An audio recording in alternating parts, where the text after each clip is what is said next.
Hello students, तो हमने पिछली क्लास के अंदर प्रथम कोटि की अभिक्रिया के लिए दर नियम देखा था और उसकी इक्वेशन निकाली थी। प्रथम कोटि की अभिक्रिया के लिए हमारे पास में आई थी KT equal to 2.303 log A upon A minus x.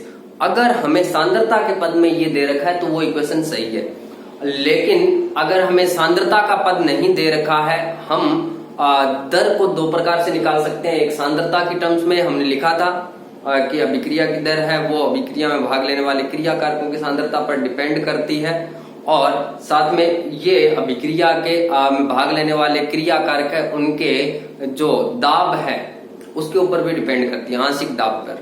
द्रव्यानुपाती क्रिया नियम भी यही कहता है हमारा।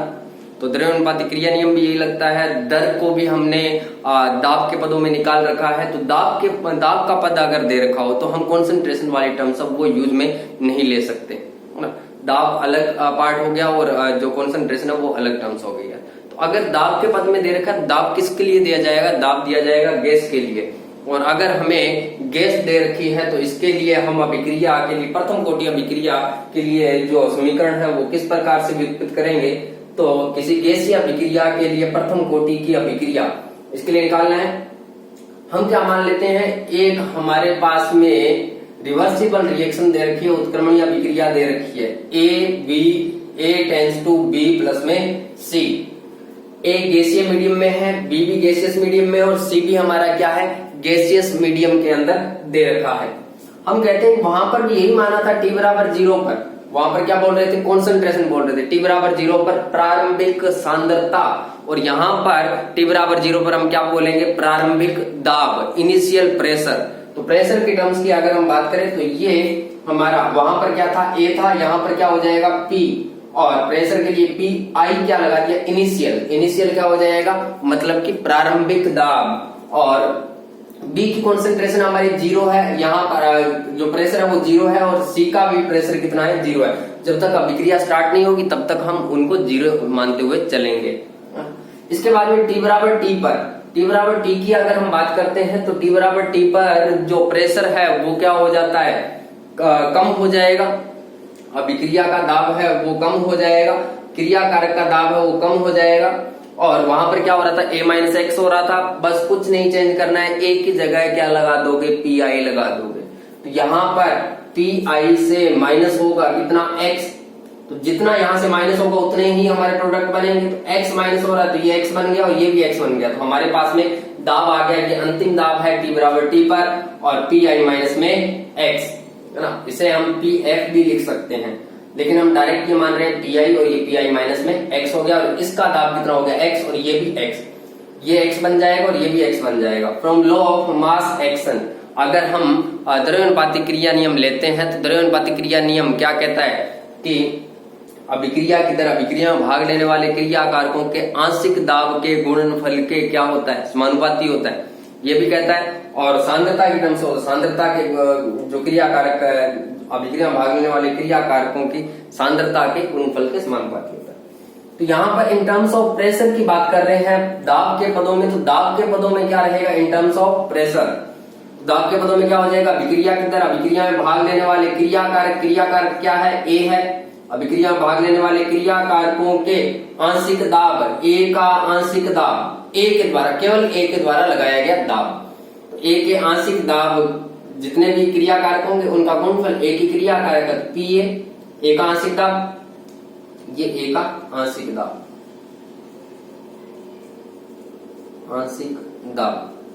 स्टोइकोमेट्रिक कोएफिशिएंट कितना है इसका, 1 है, तो 1 लगा देंगे इसकी पावर में। R समानुपाती PI माइनस में x। ये कब, जब हम t बराबर T की बात कर रहे हैं तो हमारा जो उत्पाद है वो कितना है, x है, ये भी उत्पाद कितना है, x है। तो अगर हम t बराबर T की बात करते हैं तो उस कंडीशन में हमारा जो क्रिया कारक है उसका दाब कितना है, PI माइनस में x। तो हम डायरेक्ट PI माइनस में x लिख रहे हैं, PI माइनस में x। PA की वैल्यू क्या रख दी हमने, t बराबर T पर मान लिया है, तो ये कितना हो गया, PI माइनस में x। क्योंकि ये दाब यहाँ पर x है और यहाँ पर भी x है, 0 0 पर तो हम काउंट नहीं कर सकते, तो इसलिए हमने क्या मान लिया, ये x। तो K PI माइनस में x, PI माइनस में x ये किसके लिए, क्रिया कारक के लिए। क्रिया कारक का पार्ट इधर वाला है, तो R समानुपाती PI माइनस में x की पावर में कितना हो जाएगा, 1। समानुपाती निशान को हटाते हैं, समानुपाती निशान को हटाएंगे तो क्या आ जाएगा, एक दरनीयतांक आ जाएगा जिसे हम क्या कहते हैं, के कहेंगे। तो रेट कांस्टेंट हमारा ये है के, rate constant R equal to K P I minus में एक्स की पावर में 1। ये इक्वेशन नंबर हमारी क्या हो जाएगी, 1 हो जाएगी। तो हमने इसको इक्वेशन नंबर कितना मान लिया है, 1 मान लिया है।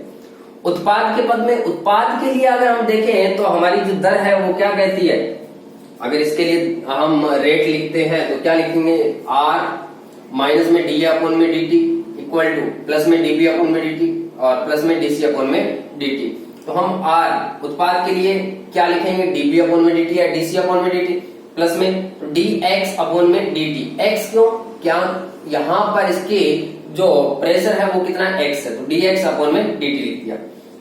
ये उत्पाद के टर्म्स, दोनों क्या होते हैं, बराबर होते हैं।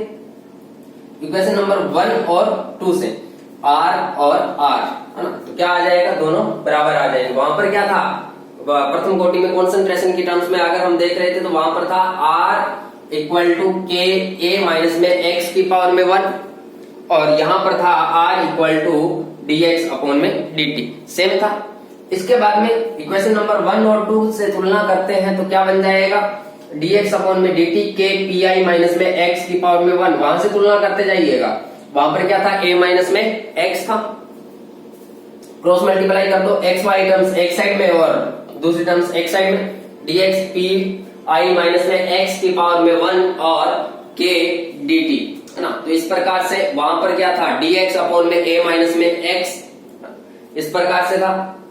अब एनएचसी समाकलन कर देते हैं, इसका एनएचसी समाकलन करते हैं तो एनएचसी समाकलन करने से अगर हम इसका समाकलन कर देंगे तो हमारे पास में क्या बन जाएगा, इसका एनएचसी समाकलन करते हैं तो ये तो आ जाएगा केटी प्लस में सी, वहां पर भी यही आ रहा था और वहां पर हमने देखा था dx अपॉन में a माइनस एक्स, तो यहाँ पर पी आई माइनस में एक्स है, क्या होता है, लो माइनस लॉग एक्स होता है। तो इसका समाकलन क्या हो जाएगा, minus log P I minus में एक्स इक्वल टू के टी प्लस में सी। तो हमारे पास में ये इक्वेशन नंबर क्या आ गई, 3। वहां पर हमने क्या किया था, जब t बराबर 0 होता है तो x बराबर कितना है, 0। यहां पर भी देख लीजिए, जब t बराबर 0 है तो x की वैल्यू कितनी है, 0, x की वैल्यू कितनी है, 0। तो t बराबर 0 पर x बराबर कितना, 0। अगर हम इसकी वैल्यू पुट करते हैं, t की वैल्यू यहां पर kt में t की वैल्यू 0 पुट कर दीजिए, x की वैल्यू 0 पुट कर दीजिए, तो हमारे पास में c की वैल्यू आ जाएगी, कितनी आ जाएगी, log e P I minus में 0 इक्वल टू के इंटू में 0 प्लस में c equal to minus log e P I upon में पी आई की पावर में 1। तो c का मान 3 में रखने पर इक्वेशन नंबर 3 में रख देते हैं ये c की वैल्यू, अगर आप 3 में रखोगे तो क्या बन जाएगा, minus log e P I minus में x इक्वल टू के टी और माइनस में log पी आई, वहां पर भी यही बन रहा था। हमारे पास में इक्वेशन आई थी वहां पर K T equal to log e a upon में a माइनस में x है ना। तो यहाँ पर देखिए K T equal to log e x वाली p वाली टर्म था वो एक साइड में रहेगी, तो log e P I minus में log e P I minus में x। K T equal to हमारे पास में क्या बन जाएगा, log e P I upon में पी आई माइनस में x। क्यों, क्योंकि log m माइनस में log n क्या होता है, log m अपॉन में log n होता है। क्या हो जाएगा, log e m माइनस में log n क्या बन जाएगा, log m अपॉन में n। तो log e P I minus P I upon में पी आई माइनस में x, हमारे पास में ये टर्म सा वो बन गई है, ये इक्वेशन आ गई है। और वहां पर क्या आया था, K T equal to P I A upon में a माइनस में x आया था। इस प्रकार से हमने ये एक इक्वेशन है वो निकाल ली है। इसके बाद में करना क्या आपको, अगर आप इसको log 10 की टर्म्स में चेंज करना चाहते हो तो log e किसके इक्वल होता है, 2.303 log 10 के क्या बन जाएगा, वहां पर आपकी इक्वेशन बनी थी के टी इक्वल टू क्या बना था, 2.303 log 10 a अपॉन में a माइनस एक्स, यहां पर क्या बन जाएगा, पी आई अपॉन में P I minus x. log e को हमने चेंज कर दिया 2.303 log 10 से, तो ये एक इंपॉर्टेंट इक्वेशन बन जाएगी। अब देखिएगा यहां पर हमारे पास में प्रेशर कितना दे रखा है, x की टर्म्स हमें निकालनी है। तो x की टर्म्स की अगर हम बात करें, t बराबर t पर डाल्टन के नियम से अगर हम कुल दाब निकालते हैं, है ना, तो डाल्टन का नियम क्या कहता है कि अभिक्रिया में अब जो किसी भी गैसीय मीडियम में कुल दाब है वो जितने भी क्रिया कारक और उत्पाद हैं उनके आंशिक दाब का योग के बराबर होता है। तो ए हमारा एक क्रिया कारक, एक बी उत्पाद और सी भी उत्पाद, जितने भी ये यहाँ पर दे रखे हैं उनका आंशिक दाब हो। इसके लिए आंशिक दाब मान लेते हैं पीए है, इसके लिए पीबी है, इसके लिए पीसी है।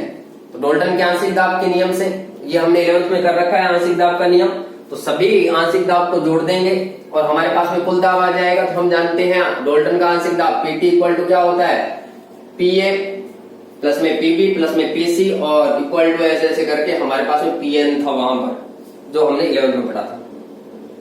पीटी इक्वल टू पीए, पीए की वैल्यू कितनी है, पीआई। शुरुआत में अगर हम बात करते हैं तो ये कितनी है, पीआई माइनस में एक्स, टी बराबर टी पर बात कर रहे हैं हम। टी बराबर टी की अगर हम बात कर रहे हैं, यहां पर देखिएगा पी ए हमारा कितना है, पी आई माइनस में एक्स, पी बी कितना है, एक्स है, और पी सी कितना है, एक्स है। तो ये वैल्यू पुट कर देते हैं, पी ए की वैल्यू पी आई माइनस में एक्स यहां से, पी बी की वैल्यू एक्स, पी सी की वैल्यू एक्स, ये वैल्यू पुट कर दी, माइनस एक्स से प्लस एक्स कैंसिल आउट, हमारे पास में बच गया PT equal to P I minus में एक्स। अब निकाला क्यों है, ये काम कहां आएगा पता चल जाएगा। एक्स को एक साइड में ले आते हैं और दूसरी टर्म्स को एक साइड में, तो X equal to PT minus में पी आई आ गया।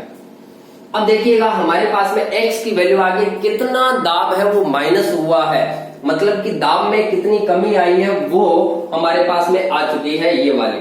हम ये वैल्यू है वो पुट कर देते हैं किस फॉर्मूले में, यहाँ पर K T equal to 2.303 log 10 P I upon में पी आई माइनस में एक्स। जो ये एक्स है इसकी वैल्यू अगर मैं ये पुट कर देता हूँ पीटी माइनस में पी आई, तो हमारे पास में क्या बन जाएगा, K T equal to 2.303 log 10 P I upon में पी आई माइनस में पीटी माइनस में पी आई। इसको अगर अंदर मल्टीप्लाई करोगे तो ये क्या बन जाएगा, माइनस और माइनस हो जाएगा प्लस, तो कितने पी आई हो गए, 2 पी आई हो गए। तो हम लिख सकते हैं 2 पी आई माइनस में पीटी, तो K T equal to 2.303 log 10 P I upon में 2 पी आई माइनस में पीटी।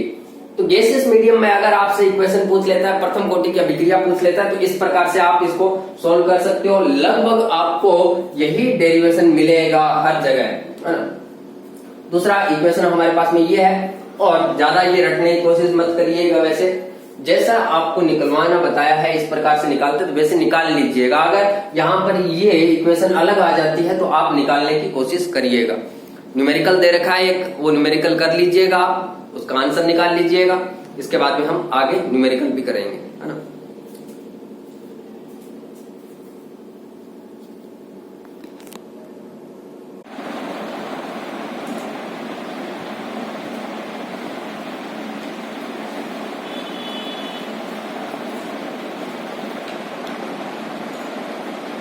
हमारे पास में ये क्वेश्चन दे रखा है, अभिक्रिया a plus B tends to p में यदि a को 2/3 गुना व b को 3/2 गुना कर दिया जाए तो अभिक्रिया की दर प्रारंभिक दर की कितने गुना हो जाएगी। ऐसा क्वेश्चन हम कर चुके हैं पहले, और इसमें क्या करना है, आपको पहले एक रेट देखनी है, फिर दूसरी रेट की क्या प्रभाव पड़ रहा है। तो ऐसा क्वेश्चन हम बहुत बार कर चुके हैं। हमारे पास में सबसे पहले द्रव्यानुपाती क्रिया नियम लगेगा। इसके लिए द्रव्यानुपाती क्रिया नियम से रेट क्या आ जाएगी, R समानुपाती के a की पावर, R समानुपाती a की पावर 1 और b की पावर में 1, द्रव्यानुपाती क्रिया नियम से। तो द्रव्यानुपाती क्रिया नियम अगर हम लगा देते हैं, द्रव्यानुपाती क्रिया नियम यही कहता है कि अभिक्रिया की तरह अभिक्रिया में भाग लेने वाले क्रिया कारकों के सक्रिय द्रव्यमान के समानुपाती होती है। समानुपाती निशान को हटाओगे, एक कांस्टेंट आ जाएगा k, तो R1 इक्वल टू के a की पावर 1 इंटू b की पावर में 1। ये इक्वेशन नंबर हमारी 1 होगी। लेकिन जैसा जैसा इसने बोला है वैसे करते जाइएगा। इसमें क्या कहा है, यदि a को 2/3 गुना कर दिया जाए, पहले a हमारा ये था ना 1, अब कितने गुना कर दिए इसको, 2/3 गुना, मतलब पहले ये था, अब ये 2/3 a हो गया है। b को 3/2 गुना कर दिया जाता है, b पहले ये था, अब कितना हो गया, 3/2 गुना हो गया है। तो a को 2/3 किया है और b को 3/2 गुना किया है। तो R2 इक्वल टू क्या बन जाएगा हमारे पास में, नई दर आएगी, क्योंकि इनमें चेंजिंग किया है कंसंट्रेशन में। उस कंडीशन में हमारे पास में इससे दर नियम से ये बन जाएगा R2 समानुपाती 2/3 a की पावर में 1, 3/2 b की पावर में 1। आप क्या करोगे, जो कांस्टेंट है उनको बाहर निकाल लीजिएगा, k इंटू में 2/3 इंटू में 3/2 इंटू a की पावर 1 b की power 1। R2 equal to k a की पावर में 1 इंटू में b की पावर में 1। 2/3 से 3/2 कैंसिल आउट। ये आपके नोट्स के अंदर जो ये लिख रखा है p लिख रखा है यहाँ पर, तो इसको सही कर लेना। R2 equal to k a की पावर 1 और b की पावर में क्या हो जाएगा 1। ये वाली जो वैल्यू है वो किसकी है, वो वैल्यू है ये R1 की। तो 1 व 2 से तुलना करते हैं तो R1 किसके बराबर आ जाता है R2 के। तो हम कहेंगे कि अभिक्रिया की दर क्या रहती है, बराबर रहती है। अभिक्रिया की दर में कोई परिवर्तन नहीं होता है। अगर हम इससे इतने गुना कर देते हैं कि a को अगर हम 2/3 गुना कर देते हैं और b को 3/2 गुना कर देते हैं, तो दर के ऊपर कोई प्रभाव नहीं पड़ता है। दर के ऊपर यहाँ पर कोई प्रभाव नहीं पड़ रहा है। इसके बाद में t½ ज्ञात करने का हमारे पास में ये सूत्र है। तो t½ कैसे ज्ञात करते हैं, अभी तक हमने देखा था कि हमने t½ ज्ञात किया था किसके अंदर, जो हमारी शून्य कोटि की अभिक्रिया थी a/2 k आया था, है ना। ऐसे ही उसमें माध्य आयुकाल a/k आया था। और इसके बाद में एक क्वेश्चन और था जिसमें हमसे जो प्रथम कोटि की अभिक्रिया वहां पर 0.693/k आया था t½ प्रथम कोटि की अभिक्रिया। लेकिन कभी कभी एग्जाम में ये पूछ लेता है कि क्या अर्ध आयुकाल इस कोटि के लिए, जैसे हमने दे दिया 2/3 कोटि के लिए, अर्ध आयुकाल मतलब कि कॉन्सेंट्रेशन पे डिपेंड करेगा या नहीं करेगा, कौन सी घात के ऊपर डिपेंड करेगा। तो ऐसे क्वेश्चन के लिए हमें ये फॉर्मूला आना चाहिए। छोटा सा फॉर्मूला है और वो क्या है, t½ का सामान्य सूत्र t½ समानुपाती होता है a की पावर 1 माइनस n। a क्या है, प्रारंभिक सांद्रता है, a क्या है, सांद्रता है क्रिया कारक की, 1 माइनस n।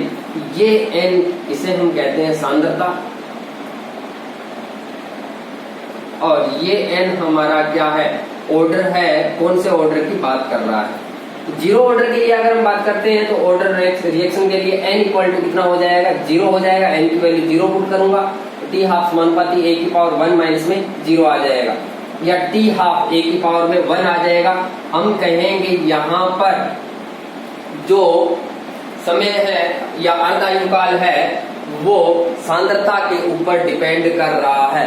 देखिएगा t½ समानुपाती किसके आ रहा है, a की पावर 1 के। तो यहाँ पर a के ऊपर डिपेंड कर रहा है, तो अर्ध आयुकाल जो शून्य कोटि का है वो सांद्रता के ऊपर डिपेंड करता है। हम इससे निकाल सकते हैं कौन सी घात के पर डिपेंड करता है, तो a की पावर 1 के, है ना, प्रथम घात के ऊपर डिपेंड करता है। लेकिन अगर हम फर्स्ट ऑर्डर की बात करते हैं तो फर्स्ट ऑर्डर के लिए देखिएगा, for first order reaction n equal to कितना हो जाएगा, 1 हो जाए।